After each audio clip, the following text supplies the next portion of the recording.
Hi folks, I want to bring you up to speed with something that's happening today, which is that I've developed mild symptoms of the coronavirus. That's to say a temperature and a persistent cough.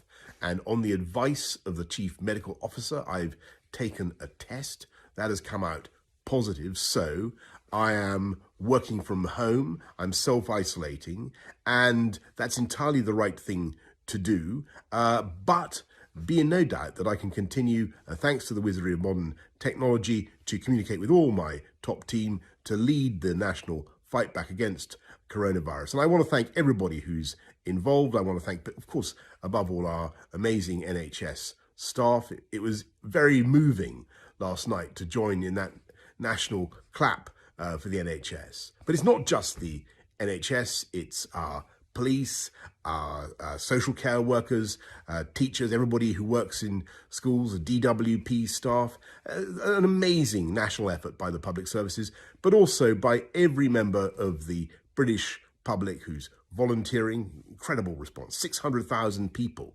have volunteered to take part in a great national effort to protect people from the consequences of coronavirus. I want to thank you.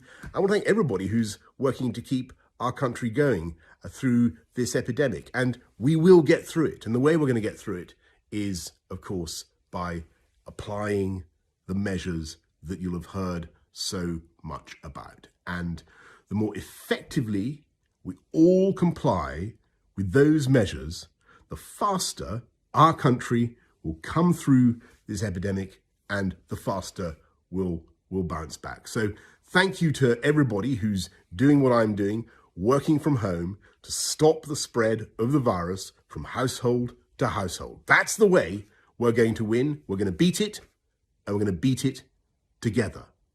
Stay at home, protect the NHS, and save lives.